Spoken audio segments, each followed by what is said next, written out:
Ciao a tutti ragazzi, ciao a tutti e bentornati sul canale. Questo è lo scrigno del calcio, amiche e amici che ci seguite. Eccolo qua lo scrigno che ci ha portato oggi qualcosa come al solito. Di che parliamo? Francia 98. Già ne abbiamo parlato altre volte, ma non solo di Francia 98, perché oggi parliamo di un personaggio in particolare. Parliamo di Luis Hernández, attaccante messicano che fra il 1997 e il 1999 ha vissuto l'apice della sua carriera. Prima di raccontarvi la storia, vi ricordo di iscrivervi al canale, che è sempre gratis. A voi non costa niente, né da un punto di vista economico, né da un punto di vista della fatica, perché tac, cliccate e siete iscritti. Per me è importante perché il canale cresce, perché può essere un suggerimento anche per persone che ancora non ci seguono e che guardando storie simili possono anche approdare qui. Noi accogliamo tutti. Dicevamo, Luis Hernández. Chi è Luis Hernández? È un attaccante classe 1968, 1,75 m più o meno per 70 kg, quindi non proprio il classico centravanti, anche buona tecnica, ma soprattutto fiuto del gol. È anche particolare come messicano perché ricorda un po' nell'acconciatura Claudio Caniggia, capelli biondi, lunghi, porta una sorta di elastico, di cerchietto fra i capelli molto lunghi che arrivano alle spalle, biondi, un po' come me, ecco, diciamo più o meno l'acconciatura è la stessa. Chi si accorge di lui e quando ci si accorge di lui? Ci si accorge di lui nella Coppa America del 1997. Hernández è un attaccante che gioca e più o meno giocherà tutta la sua carriera fra il Sud America, quindi fra il Messico, l'Argentina, nonostante poi ci siano stati anche degli approcci da parte di club europei. Si fa notare soprattutto nella Coppa America del 1997 che si svolge in Bolivia e in cui il Messico arriva terzo, eliminato proprio dai padroni di casa della Bolivia in semifinale, e in cui Hernández è capocannoniere del torneo con 6 reti. Tra l'altro segna due doppiette, una alla Colombia e una al Brasile, e un gol nella finale per il terzo e quarto posto con il Perù.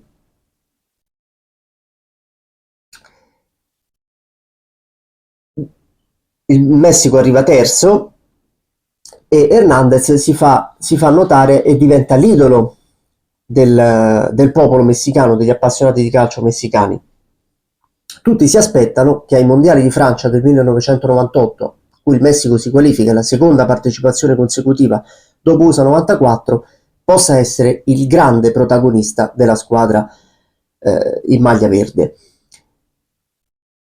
Effettivamente così è, perché Hernández segna 4 reti a Francia 98. Il Messico, come al solito, si ferma agli ottavi di finale. Il Messico ai mondiali non è riuscito mai ad andare oltre gli ottavi di finale. Hernández è il grande protagonista insieme a Blanco, soprattutto della partita con la Corea del Sud, che il Messico vince 3-1 in rimonta proprio grazie a una doppietta di Hernández, ma è una partita che verrà ricordata sempre, e io me lo ricordo perché poi da quindicenne sono quelle cose che ti restano impresse e ti rimarranno impresse sempre, del dribbling, il famoso dribbling di Blanco. Che cosa faceva Blanco? Blanco, quando si trovava 2 avversari di fronte, si metteva il pallone, se lo incastrava tra i talloni, tra i 2 malleoli praticamente, e saltava. Si incastrava il pallone in mezzo ai piedi e saltava a piedi uniti con tutto il pallone dietro.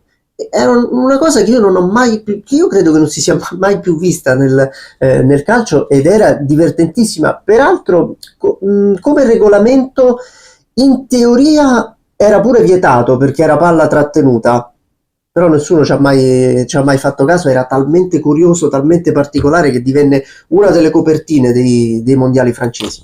Hernández però è il bomber di quella squadra, fa 2 gol alla Corea, un gol all'Olanda nel 2-2 che permette al Messico di qualificarsi per gli ottavi di finale in cui i messicani affrontano la Germania, vanno in vantaggio proprio con un gol di Hernández, e poi vengono ribaltati dalla solita coriacea Germania, che vincerà 2-1 e si qualificherà per i quarti di finale. E qui un po' si spengono i riflettori su Hernandez, perché nonostante in Messico lui resti un idolo, la Coppa America del 1999 sarà più o meno monopolizzata dal Brasile, che vincerà abbastanza agevolmente, vincendo pure la finale 3-0 con l'Uruguay.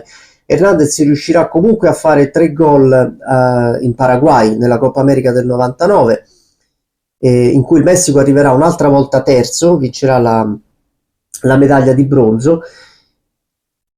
Però la carriera è un po' in fase calante, quella di Hernandez. In Messico nascono anche nuovi idoli, nuovi attaccanti. E parteciperà anche ai mondiali del 2002, che il Messico chiuderà un'altra volta gli ottavi di finale contro gli Stati Uniti, e proprio Stati Uniti-Messico 2-0 dei mondiali asiatici del 2002 è l'ultima presenza di Luis Hernandez con la maglia del Messico. Lui chiude la sua avventura con 85 presenze e 35 gol, ed è ad oggi il quarto miglior marcatore nella storia messicana. Un giocatore che verso la fine degli anni 90 è stato molto famoso, soprattutto, anzi più o meno solo, quando giocava il Messico o in Coppa America o ai mondiali, ma è un giocatore che per tanti adolescenti dell'epoca è stato un po' un idolo, anche per acconciatura, anche per movenze. Diciamo che i giocatori colpiscono i ragazzi anche per le loro movenze e non solo per le prodezze in campo.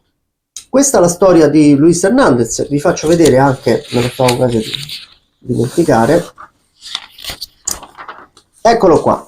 Questo è Luis Hernandez e questa è proprio Corea del Sud Messico di Francia 98, giocata a Lione il 13 giugno 1998 con doppietta di Hernandez tra la mezz'ora e il 40° del secondo tempo, risultati che hanno portato il gol che hanno portato il Messico a vincere la partita 3-1, un po' l'apice della carriera dell'attaccante messicano. Questa è la storia di Luis Hernandez. Io, prima di salutarvi, vi ricordo un'altra volta di iscrivervi al canale, di lasciare il pollice alto per il like, il pollice in basso è per commentare sotto, e vi rimando alla prossima puntata. Ciao a tutti!